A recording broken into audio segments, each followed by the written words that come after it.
ఈరోజు రాష్ట్రంలోని అన్ని జిల్లాల్లో అన్ని మండలాల్లో ఈరోజు అధికారులు యాక్చువల్గా ఇంటింటికి పోయి తెల్లవారుజాము 6 గంటల నుంచే పెన్షన్స్ ఇస్తున్నారు. ఈ తెలుగుదేశం ప్రభుత్వం వచ్చిన తర్వాత ఇది ఇవ్వటం 3వసారి.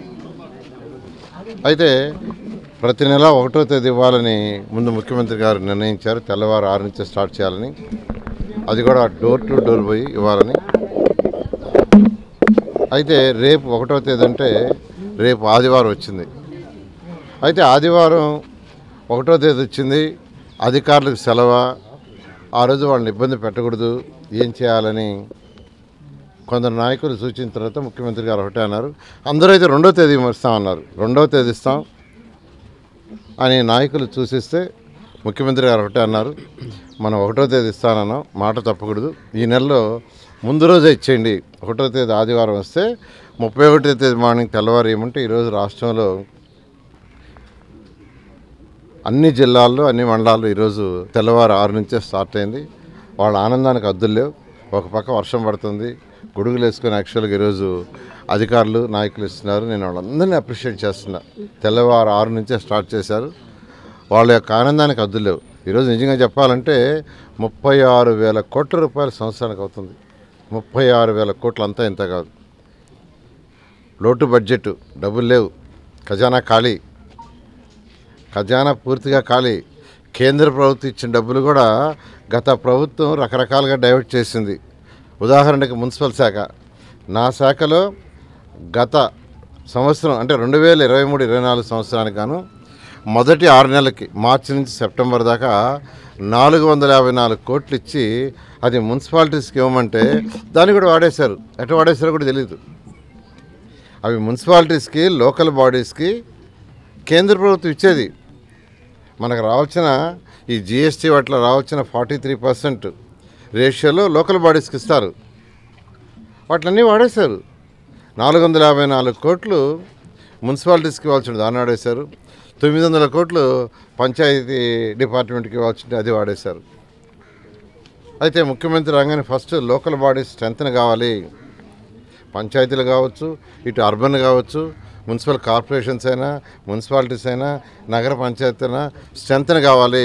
వాళ్ళకి అనేక సమస్యలు ఉంటాయి. రోడ్లు, డ్రైన్స్, వాటర్, డ్రింకింగ్, ఎలక్ట్రిసిటీ అనే ఉద్దేశంతో ముఖ్యమంత్రి గారు ఈరోజు ఖజానా ఖాళీ అయిన 454 కోట్లను ఈరోజు మున్సిపల్ శాఖలో ఉండే అర్బన్ బాడీస్కి రిలీజ్ చేశారు. ముఖ్యమంత్రి గారికి ఈ రాష్ట్ర ప్రజల తరఫున నేను ప్రత్యేకంగా ధన్యవాదాలు తెలియజేస్తున్నాను. అదేవిధంగా మళ్ళీ ఇంకొక ఇన్స్టాల్మెంట్ త్వరలో రాబోతుంది. అంటే ఈ ఇచ్చిన లాస్ట్ మార్చి నుంచి సెప్టెంబర్ దాకా ఇచ్చిన ఏదైతే 454 కోట్ల కేంద్రం ఇచ్చిందో దాన్ని మున్సిపాలిటీస్కి కానీ వాళ్ళ అకౌంట్లో వేస్తే ఇమీడియట్గా కేంద్ర ప్రభుత్వం మరొక 454 కోట్లు ఇస్తుంది. అది ఎప్పుడుది? లాస్ట్ సెప్టెంబర్ టు మన మార్చి వరకు. వాళ్ళది రిలీజ్ చేస్తేనే మళ్ళీ మున్సిపల్ అకౌంట్స్లో వేస్తే మొన్న మార్చి నుంచి సెప్టెంబర్ దాకా మళ్ళీ ఇంకో 454 వస్తుంది. దీనికి ఏ మ్యాచింగ్ ఫండ్ లేదు. అసలు మ్యాచింగ్ ఫండ్ లేదని ఎవరు వదులుకోరు. 2014-19 దాకా నేను మినిస్టర్ చేస్తే ముఖ్యమంత్రి గారు రాజు నారా చంద్రబాబు నాయుడు మనం తరిమే ఢిల్లీకి పోండి, మీరు ప్రాజెక్ట్స్ తీసుకురండి, మ్యాచింగ్ ఫండ్ నేను ఇస్తాను. అసలు మ్యాచింగ్ ఫండ్ అవసరం లేని వాటికి యాక్చువల్గా వాడు వదిలేశారంటే అసలు గత ప్రభుత్వంలో ఫైనాన్షియల్ డిసిప్లిన్ లేదు. ముఖ్యమంత్రి గారు ప్రజల మధ్యకి వస్తుంటే వాళ్ళ ప్రజల అవసరాలు అని తెలిస్తే ఏం చేయాలని తెలిసేది. గత ముఖ్యమంత్రి ప్రజల్లోకి రాలా, ఆయన కేవలం ఇంట్లోనే కూర్చున్నాడు.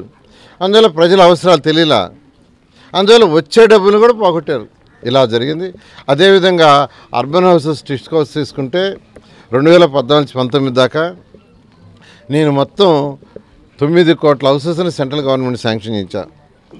అందులో 7 కోట్ల హౌసెస్కి యాక్చువల్గా క్లియరెన్స్ వచ్చింది. అంటే అవి కట్టాలంటే ల్యాండ్ కావాలి.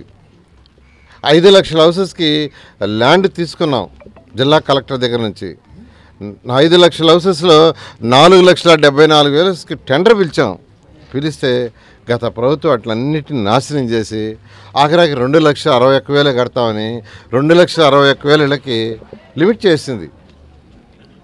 నేను తెచ్చింది 9 లక్షలు తెచ్చి 7 లక్షలకి ప్లాన్ చేసి సైట్స్ చూడమని, అందులో 5 లక్షలకి 4,74,000కి టెండర్ కూడా ఇచ్చేసాం. ఇస్తే వాటిల్ని 5 సంవత్సరాలు చేసిన పని ఏంటంటే దాన్ని 2,61,000 కుదించేసేసి మిగతా అవసరం లేదని క్యాన్సిల్ చేసి అవి కూడా చేయలే. పని ఆ 2,61,000 చేసినట్టు అవి కూడా చేయలే. మేమేదైతే పూర్తి చేసినామో అవే 2014-19 దాకా ఇలా గత ప్రభుత్వం అన్ని వ్యవస్థల్ని సర్వనాశనం చేసింది. పరిపాలన తెలియక గత ముఖ్యమంత్రి ఒక ఈగోతో ఎవరిని అరెస్ట్ చేస్తామా, ఎప్పుడు జైల్లో పెడతామా, ఎవరిని ఏం చేస్తామని ఆలోచన తప్పితే సపరిపాలన అంటే పేదలు నిరుపేదలకు సంక్షేమ పథకాలు చేయాలి, అదేవిధంగా యువతను దృష్టిలో పెట్టుకొని డెవలప్మెంట్ చేయాలి. రెండు పోయినాయి. అయితే ఈరోజు మా ముఖ్యమంత్రి నారా చంద్రబాబు నాయుడు గారు రాగానే సంక్షేమానికి పెద్దపీట ఇస్తూ అదేవిధంగా యువతను దృష్టిలో పెట్టుకొని ముందుకు తీసుకుపోవటం చేశారు. ఈరోజు నెల్లూరులో 2014-19 దాకా under ground drainage system, drinking వాటర్కి 1,100 కోట్లతో నేను ప్రాజెక్ట్ తెచ్చాను. ఆల్మోస్ట్ 85%, 90% అయింది. ఆ బ్యాలెన్స్ గత ప్రభుత్వం ఆపేసింది. అండర్ గ్రౌండ్ సివరేజ్ అయితే అసలు టచ్ చేయలే. అండర్ గ్రౌండ్ డ్రైనేజ్ కానీ కంప్లీట్ అయింటే ఈ పక్కనుండే ఈ కాలువలో ఉండే మురికి అవసరం ఉండదు. అన్ని నీళ్లు భూమి లోపల వెళ్ళిపోయాయి, దోమలు ఉండవు.